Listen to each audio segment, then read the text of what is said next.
In today's video, I look around a house that has been a little bit of everything, with a Georgian facade, Victorian interior, a Victorian kitchen. There's something for everyone.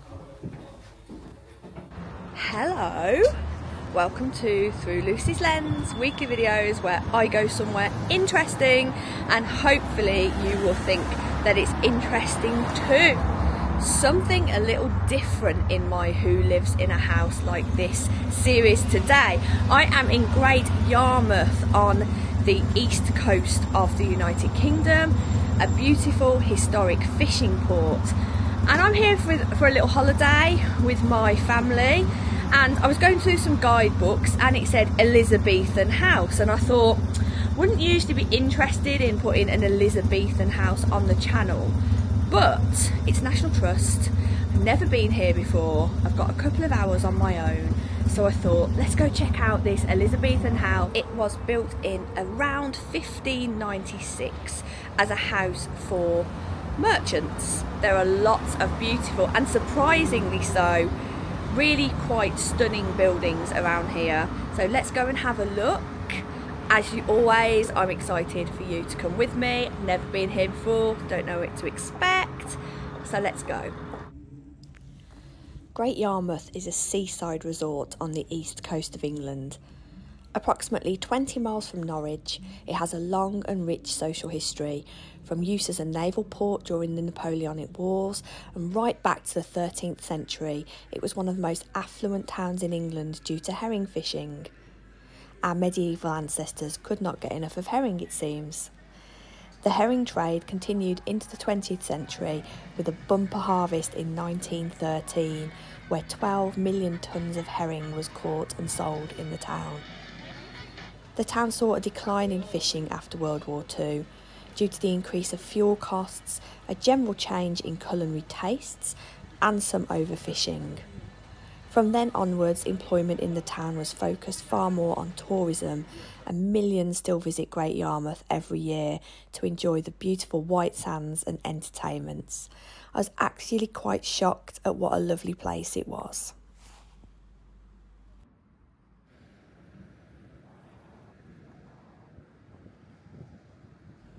Away from the razzle-dazzle of the seafront, you can find the historic South Quay. It is such a fascinating area, particularly if you're interested in naval history, boats and fishing. And I was really shocked to see just how much there was here.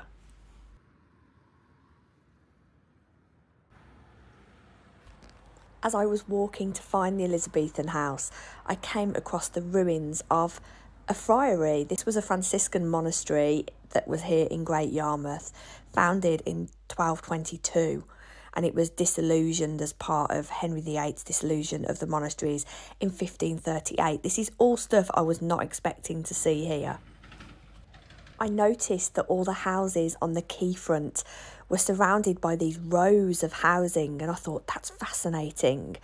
And the houses were built in rows in Great Yarmouth, so stuff could be unloaded at the quay and then taken through the rows of housing out to be distributed to where they needed to go. And as romantic and lovely as these rows still look, I just thought that was a real fascinating piece of architectural and town planning history that you can still see today in Great Yarmouth.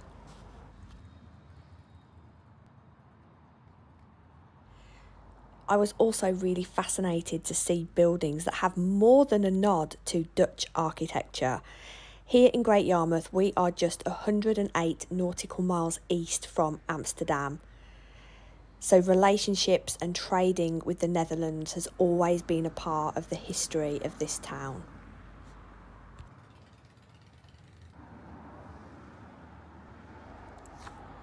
What is now known as the Elizabethan House was built in around 1596 by Benjamin Cowper.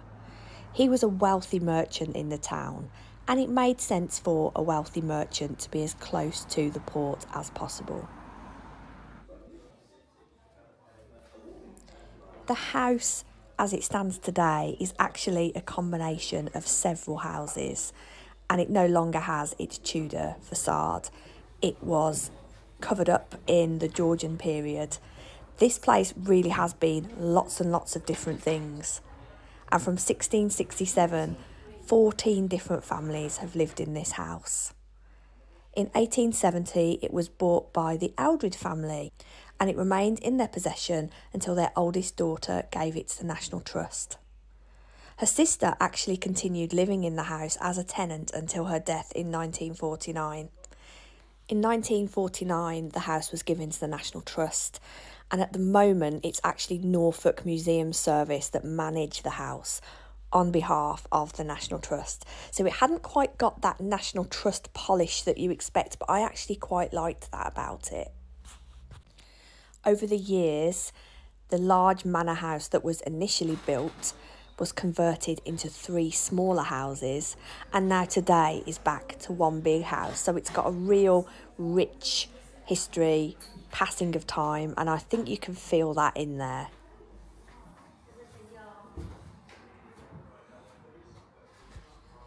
There's a real hodgepodge of styles inside the house, and you have to kind of get your historian head on to appreciate and to see through the curation. But it felt nice, and it's a nice little place.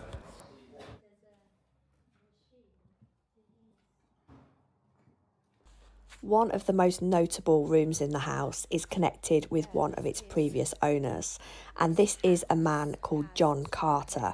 He was another merchant in the town, and he was also a member of Parliament. He was a parliamentarian, and he agreed to have all the pewter and silver in the house melted to help the Civil War effort. And it's alleged that it's in this room that the fate of Charles I was decided. That along with Oliver Cromwell and a group of statesmen, they decided the only way forward was to execute King Charles I. Do you believe that? Let me know in the comments.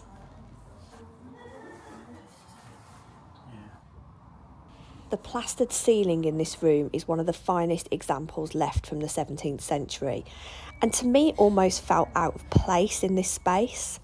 The ceiling depicts intertwined vines, which may represent the importation of wines from Gascony, which they know that John Carter did. I think it just showed to all his friends that he was a man doing well for himself. I absolutely loved this painting. One of the things I love about 17th century paintings are often these little messages that are hidden in plain sight. Remember thine end.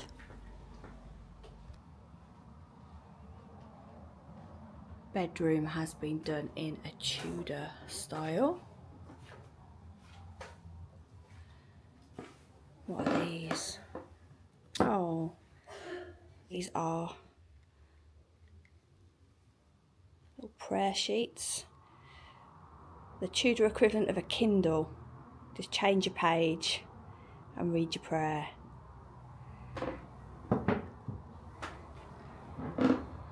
So these beds in Tudor times, let me see if I can show you.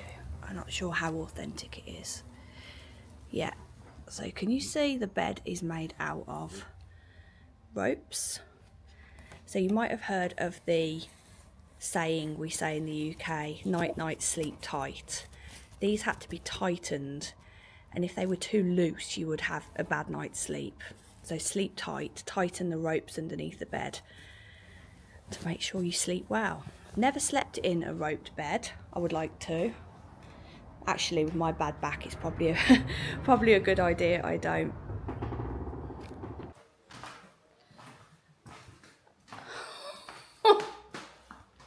What is that?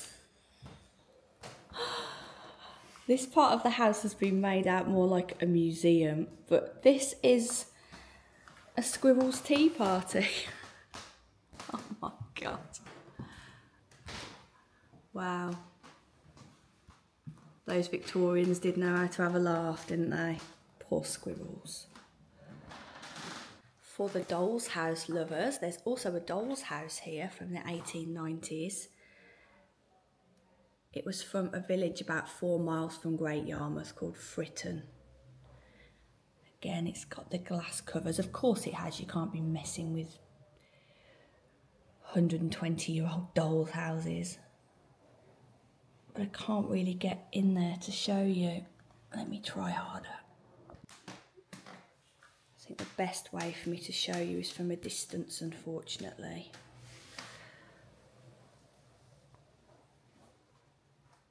Let's see if I can get into the living room. Come on. Oh, there we go. Nearly there. There's not many people here, so I'm just wondering about really. But I've just found this little stained glass window with beautiful nautical stained glass. You'd miss it really if you weren't the sort of person that had a mooch.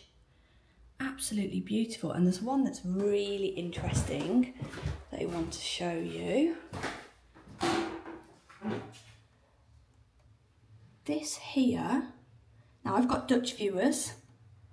I think this stained glass is Dutch, which would make sense because like I said with those houses, we are opposite the Netherlands here.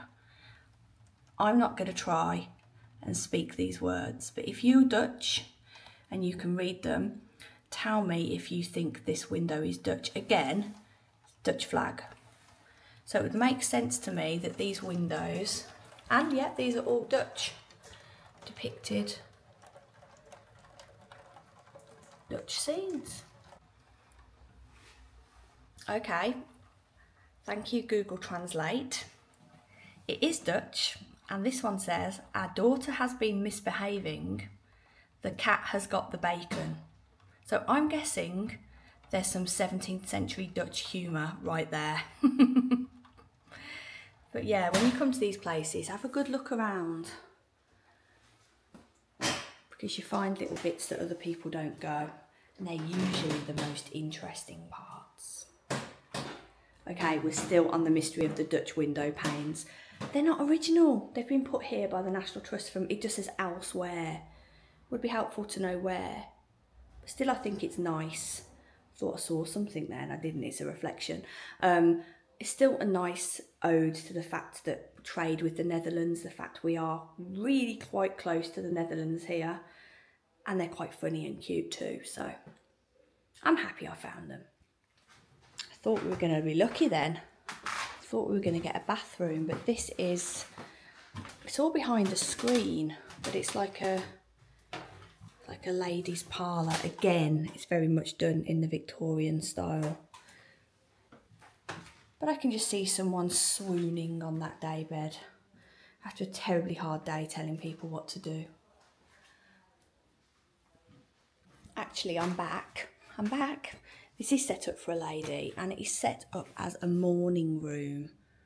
So somebody that lived in the house in the 1890s was in mourning, and she locked herself away here to mourn the loss of her relative. And I'm gutted because it says that on display is an old Victorian nerve machine. So they used to think that, you know, similar to electronic ECT treatment today for mental health, that electric shocks would help a woman be less anxious, be less nervous. And it says that there's one on display, but I can't see it, and that's a real shame because I would have loved to have seen that.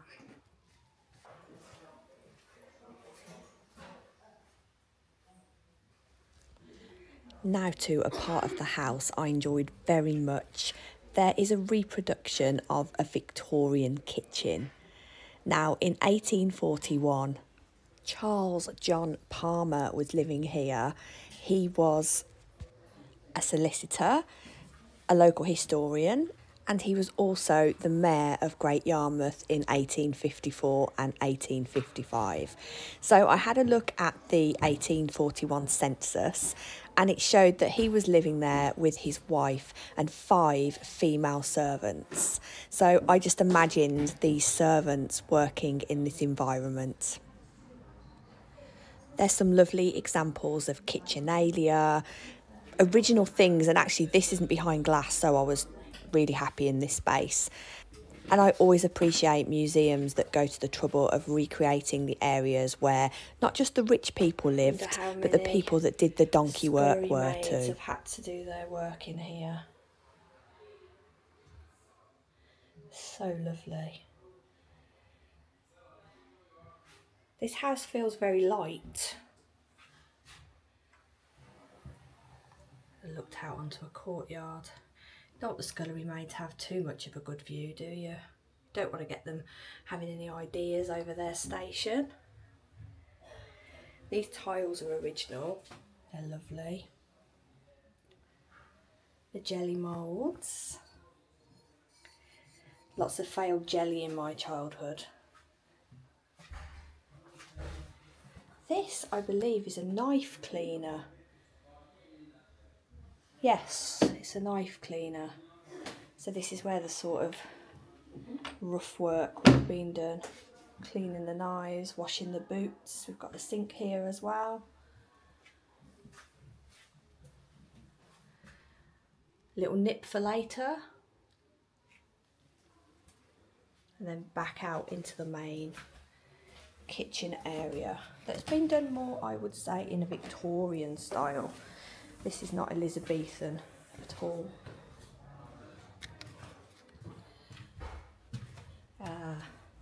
Forgive me, that room where I was with the whiskey in it was the butler's pantry. Of course it was. You couldn't trust the scullery maid with the whiskey. So this is the scullery. And it still smells a bit like carbolic soap, if I'm honest. It's a lovely warmer. Lovely brassy. I wonder if that was used for the actual servants or if they had to take that around the house to keep the fancy people warm. Oh, that's why it smells like carbolic soap. There we go. I knew I could smell it. I really like the smell of carbolic soap. As soon as I walked in, I could smell that. And then we've got a mangle, which is actually made locally in Great Yarmouth. And we've got very, very posh access to water inside.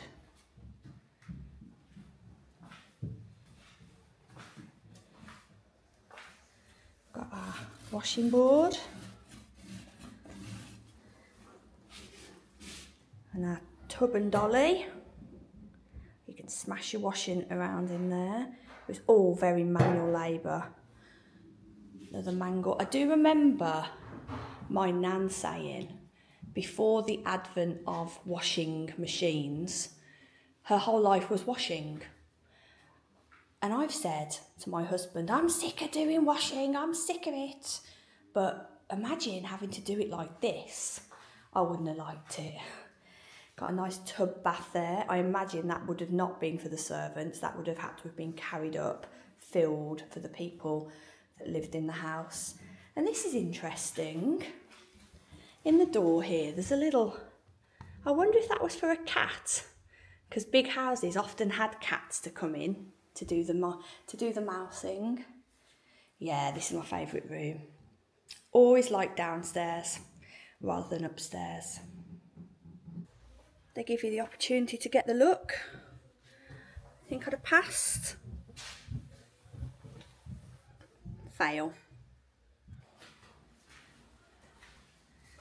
From the scullery, there's a small garden.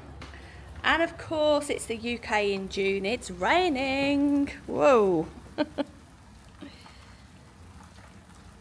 There isn't much outdoor space, but it would have been a kitchen garden.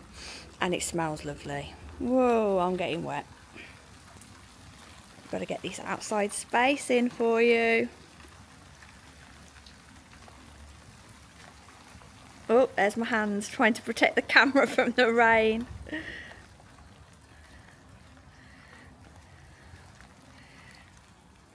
I hope you enjoyed my visit to the Elizabethan House. It's a small and quirky little place. I'm not sure it's worth making a specific visit, but if you're in the area, definitely take a look here because there are some really interesting bits and pieces. And places like this really need our help at the moment to keep going. You can definitely see the signs here of lack of funding and things that need fixing. So I'm glad that I could go and show my patronage. As always, thank you for your support. Thank you for watching. Please do subscribe. It only takes a second and I really appreciate it. Until the next one, goodbye.